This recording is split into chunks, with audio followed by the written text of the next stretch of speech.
Salutations and good morrow, everyone, and welcome to the latest update of Grounded. Yes, awesome news today. The homestretch update has been pulled out of public test and has been released to everyone. So those of you who have been waiting so long to be able to play the homestretch update, it is finally here for you guys to be able to play. If you guys want to play it, all you need to do is go and update your game. Whether you're on Xbox, Steam, or Xbox Game Pass on the computer, you can just go and get your game updated. Now you're going to get everything from the new cookery, the pet nats, the shared worlds, the smithing revamp, all of that, the custom game settings, all of that stuff has been updated, and this is the last update and early access for Grounded, and here it is for everybody to be able to go and play. So very happy about that. That is the beginning part of this video, and those of you who are not here for all the nerdy stuff as well, you guys can go ahead and click away, but I ask you guys hit that like button on your guys' way out to appreciate the fact that we got this announcement and to let me know you guys are enjoying the channel.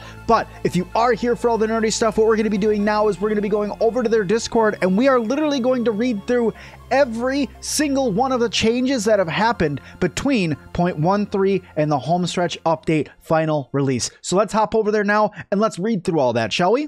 Alrighty, here we are looking at the homestretch update, the final update to the game, and this is where it started back in July on the 28th. This was almost in public test for an entire month. This is way longer than they're normally in public test, but they added special features throughout that time, so you know, sometimes it takes a little bit more. But here we go. Let's start going through everything that changed. This is going to be a whole lot of reading, so hold on to your seats. Okay, so the homestretch 0.14. This update will be notably lighter than previous ones, as we've been putting most of their focus on 1.0 and Polish, which will be the biggest content release to date. The homestretch 0.14 is the final major update to the game preview before the 1.0 release on September 27th.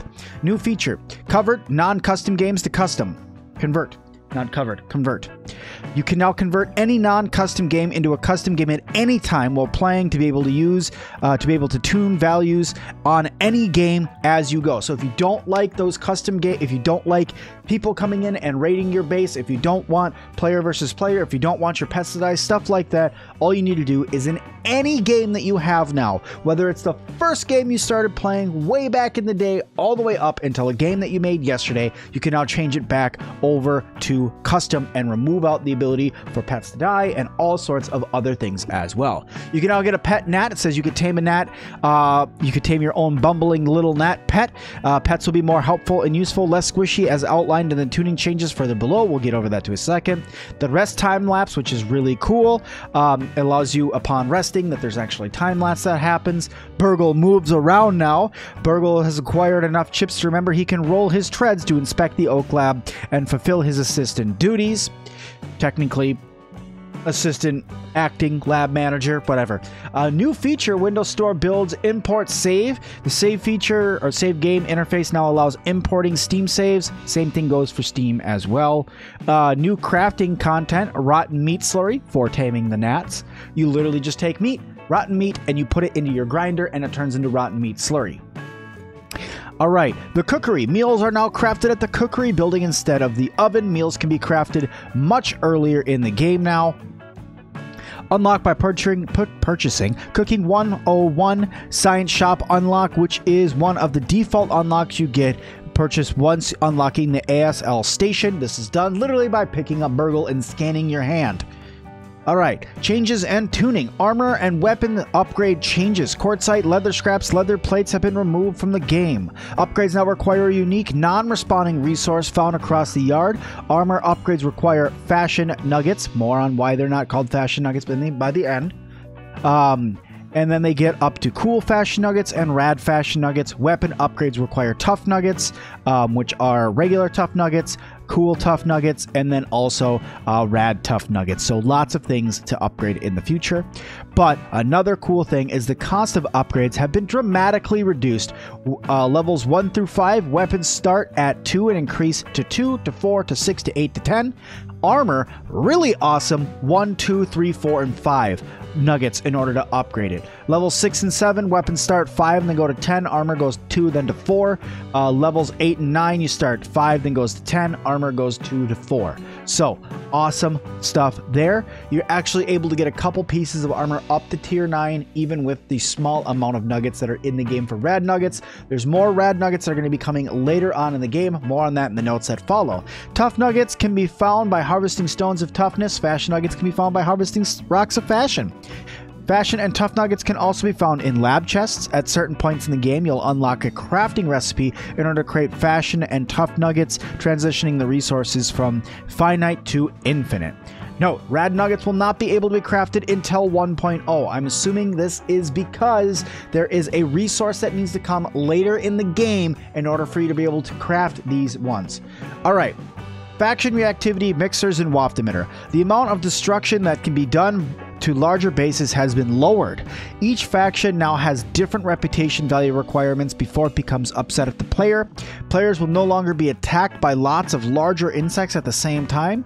Larvae will be added to the faction reactivity with the waft emitter.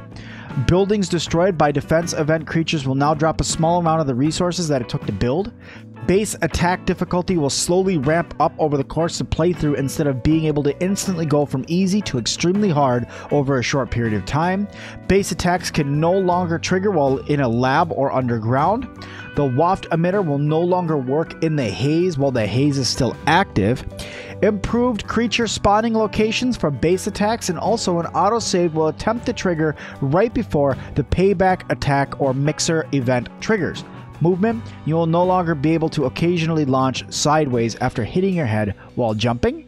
Animations, they updated and improved a handful of run, walk, and attack third-person animations. I have a video on that on the channel. If you guys want to see it, go check that out. I literally do a comparison. On one side, there is the new animations, and on the other side, there's the old one. You can literally see them side to side on what changed. Audio, the assistant manager boss music has changed. Volume and distant animations of creature sounds adjusted to be better inform the player about what's nearby. Unique ambient sounds added to help diversify the soundscape. Improvements to overall mix and clarity. Crafting. Crow feather arrows awarded per craft increases from 2 to 5. Glue factory name changed to the glue masher, and the glue masher now has updated art. It looks really cool now. Localization. Simplified Chinese, traditional Chinese, and Korean now use correct fonts for their languages. Accessibility. Various tweaks and improvements to the read to me feature have been made throughout the UI. When navigating drop-down menus or options, the index of selected options will be narrated. Combat. Final encounter in the Haze Lab has been tuned. Default number of enemies reduced. Additional enemies are added based on difficulty level. Additional harder enemies are added based on player count. Bows now do bonus damage when fully charging a shot as opposed to snapshotting. Spicy Colt tonic can now trigger bird traps when thrown. Pets. Pets will no longer leave the player when they're unhappy. They always stay with you no matter how unhappy they get. They're always there. They're there to stay. Pet's happiness governs the various other things that will never cause your pet to leave anymore. Pet equipment now gives pets substantial defensive upgrades, plus 200% bonus to max HP. Bonus damage, I think that's, what is that? One's damage resistance, the other one is, I don't remember what DT stands for. My brain's failing, but bonus DT based on damage threshold, I believe, based on tier of equipment, damage resistance based on tier of equipment. Passive buffs given for having an active pet have been tuned. Pet inventory can now be opened directly from the player's inventory via the pet button. And Weevil Pet Gravestone has been added with new art. Alright, the interface. The save game interface will now show saves from the current playthrough instead of all of your saves. Data page on the SCA.B will be improved. Items now categorized to be better fit to the story. Some audio logs and notes are now dated. Items are now sorted, and it's easier to spot logs and items that are missing. The password been typed while joining a multiplayer game is now hidden. Custom game settings, and thus the game difficulty settings, can now be accessed from the death screen. Burgle quests can be acquired by double-clicking on them. A button to view the survival guide has been added to the death screen. The Build a Lean-To survival quest now displays at the building radio control next to it. Building General. Dead players will no longer bounce indefinitely on vertical bounce webs until they respawn. Building Placement. Floors now support cells and walls underneath themselves. Floors require only 2 points of contact with the ground rather than 3. Sap catchers can no longer be attached to turrets. Optimization. Save game sizes have been reduced. Reduced memory usage. World resources, house patio, wood panels have been cleaned up and holes have been patched. Cookie sandwich now follow the big food structure introduced on hot dogs and apples in 0.13, meaning when you break them, instead of just going into small pieces right away, you break them down into large pieces, and then those large pieces need to be broken down again. All right, let's talk creatures. Hostile bugs tether more appropriately, including those pesky mosquitoes. SCA.B HP has been halved. SCA.B's peripheral vision cone has been reduced. It's easier to sneak up on them now. Added new burgle quests for killing the following bugs: black ants, antlions, black ox beetles, ladybirds, dust mites, roly-polies, termites, tadpoles, water boatmen, water fleas, and diving bell spiders. Ladybird larvae now drop up to 5 spikes each. More on that in a little bit. Improve player shadows while playing in first-person view. Bug fixes. Now, this is where we're going to get really technical, guys, and a bunch of major and other fixes as well for the bugs that were causing crashing in the game. Not bugs as in the bugs you fight in the game, but bugs that are actually breaking the game. Okay, so major fixes. Clients can now correctly use ladders that were previously broken when built in some areas. The players cannot unbind critical controls such as UI select by binding the key to a conflicting control. Multiplayer games that have been active for longer than 90 minutes no longer stop showing up on the Game Finder window or prevent players from joining them via invites. Fixed issue with users having trouble hosting or joining multiplayer games after having the game open for long periods of time, and the crow crossbow no longer occasionally misfires. Other fixes. Sleeping creatures will no longer attack nearby players immediately after loading the save. The player now will be able to crouch after entering a turret from a ladder. Furniture will no longer collapse when replacing the floor it's built on.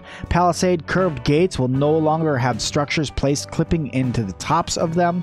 Flying creatures will no longer become stuck when trying to land over the water.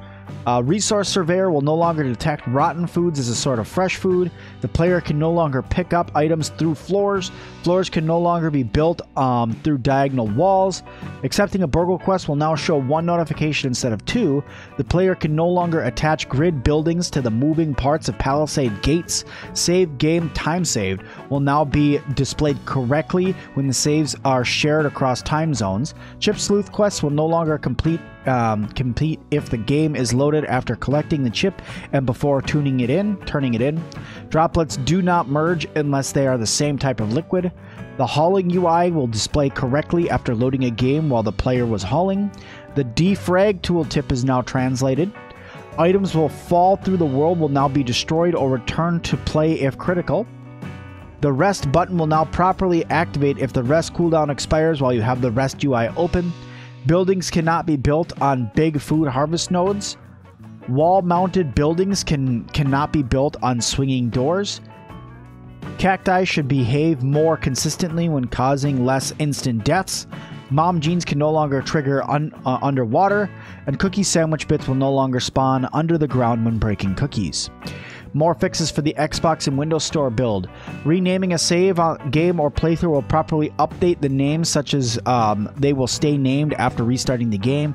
Resuming the game from being suspended will bring you back to the main menu if you were in multiplayer game when you went into suspended mode. Steam builds. Fixed issues where we're playing another game that requires Xbox Live login while logged into Grounded will cause a sign-in issues. Fixed a crash that could occur when signing out of Xbox Live account in Grounded. Okay, so that was everything that they did on the initial launch. So that's why that is so incredibly long, because those were all the changes they made right in the beginning. Right when they just launched it. But they did do quite a few patches ever since the large update as well. So let's go through some of those. So first of all, Stones of Toughness and Rocks of Fashion will now show damage states when busting them with a hammer. Fixed payback, base attacks sometimes not triggering. Fixed crash that could occur when viewing the accessibility tab in German. Pets no longer drown. Lowering cook times a bit in the cookery. Icons updated for Pet Tombstone, Glute Masher, and Cookery. Untamed gnats no longer carry stacks of grub items on them while flying around. Clients can now crouch after exiting a turret they entered while on a ladder. This was fixed again because it broke the game when they tried to fix it. Cookery now cooks all the items at the same time, and it cooks it faster. You can now exit turrets using the interact button, E on the keyboard, or default X on the controller default. Pet gnats will actually stay in the pet house when deposited instead of continuing to follow the player. Broodmother boss music removed by the final Haze Lab encounter. Smithing station UI properly updates after upgrading weapon or armor. Apple core chunk locations are now properly synced on clients. Upgrade nuggets added to the bird bath. Then they did another update. All fashion and tough nuggets crafting recipes require 1 sap and 1 bug part now. They used to just be 1 sap to make them, but they got updated to 1 sap and 1 bug part. Cookery UI updated to mention cooking meals instead of baking. Defrag and pet inventory buttons on the inventory UI have labels. Added more upgrade stones to the hedge and base. Burgle animation / dialogue fixes.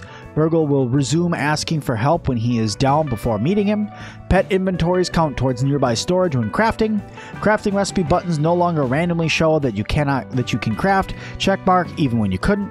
Clients now get mixer activation sounds and UI notifications when another client triggers one. Adding audio to the rest time lapse. Updated icons for upgrade nuggets and rotten meat slurry. Knocked down pupil locations are properly synced on clients. Disable pet home equip button when a non-equipable item is selected. Payback attacks can no longer trigger if a boss fight is active. Weevils will no longer hoard less around drop mushrooms. Attempting to import Steam saves the old way into a Windows Store build will no longer cause your game to get stuck in an infinite save conversion screen. This should be easier to pick and require less cursor position, and fix some random memory corruption crashes. So then we had another change a few days later. It says updated the art of the cool fashion nuggets and the rad fashion nuggets to not use the same mesh as the regular fashion nugget. Firefly legs no longer randomly stretch super long. The pause menu can no longer be triggered in between level loads by spamming escape and start. Hosts no longer get 2 notifications when taming a pet gnat. Fixed mutation icon quality being very low on the Xbox One. Lab chest loot added to the Haze and Pond labs. Achievements no longer unlock after loading a custom or creative mode game. Spiderwebs spawned by spiders no longer grant negative faction when killed. Archer shooting has been updated audio. Fix some small memory leaks. Relocating an armor dummy or customizing it no longer puts the camera back into the old location. Fixed issue with Xbox and Windows Store builds where you could constantly keep getting a synced data popping up in the Xbox OS while playing the game. Alright, so here's where they added the secret feature that they added to it. This was about 2 weeks into the public test build. They added a secret feature. So, Firefly headlamps no longer randomly flicker. They tuned Burgle's movement settings a bit. Birds no longer show up in the time lapse. The open crafting menu hotkey has been set back to C for keyboard. Customized building hotkey changed from C to G on keyboard. Fireflies come down in the yard during the evening again. The import save button has been added to Steam builds as well, and fashion and rocks of fashion have been changed to style nuggets and rocks of style. So they're no longer fashion, they're style. So keep an eye out for that. I said earlier that they're not that same, that they renamed them. They renamed them to style instead of fashion. Alright, so the secret feature that was added was shared worlds. You can now create a shared world as well as the standard world. If you've been doing since game preview launch, shared worlds are stored in the cloud and you can share them with any of your friends so they can host that world while you are not online. You can own up to 3 shared worlds at a given time. You can have 50 shared worlds with you at any given time. The standard shared world from before can be converted into a shared world via the save load menu. Any shared world you own can be copied down as a local standard world for you to play on your own. Shared worlds can only be played by hosting it as a multiplayer game. Only one person can host a shared world at a time. Others will be joined in the current player who is hosting. Any game progress that happens while anyone is hosting a shared game will probably be restored regardless of who hosts the next world. Potential use cases. Owner of shared world who is hosting can log out for the day and have someone else who is in the world shared with them rehost it while they are offline. You can use this system to share copies of games with friends, create a shared copy of an existing world and share it with said friend, can save and download a standard copy of it on their end. If you both own a Steam copy or an Xbox Windows Store copy, you can use the system to have a single shared world that you can play across all platforms. Note, this feature is considered in beta and could have some issues, so yeah. That was just a note before they went ahead and released the final update. Here we are, guys, the final update that was done to the 0.14 or the home stretch update. Okay, here we go. Shared worlds. Creating a shared world copy from your save you have only played offline, and then hosting it will properly load your character data. Fixed issue that could occur when the new saves or making a standard shared world copies after hosting a shared world and quitting to the main menu. The shared world owner is the only player who can swap a shared world from a non-custom game to a custom game from the custom game window setting, and the number of friends a shared world has been given access to is now shown next to the owner's name in the save/load window. Other. Fixed a crash that could randomly happen when ants looting bugs, and the helmet textures no longer become corrupted when wearing a bubble helmet. Alright, so that is every single one of the changes that have happened inside of the homestretch public test. It is here for you all. All these changes have been made, and you guys can go check out the grounded homestretch update right now. All you have to do is go and update your game so you guys can play the new grounded update. I'm really excited for all of you to be able to hop in, check it out, and start upgrading all your armor and get ready for the 0.1 update, or the 1.0 update, not 0.1 anymore, the 1.0 update that is coming in 1 month and 3 days. I'm super excited. I hope all of you are as well. The final update to get out of early access is here, and the final 1.0 update is coming very, very soon. So thank you everybody so much for watching this one. If you guys watched all the way to the end, let me know you guys watched all the way to the end by going down in those comments and saying I watched all the way to the end, and I'll do my best to heart your guys' comment. Also, while you're down there, feel free to subscribe and hit that like button. And as always, I'll see all of you guys in the next one.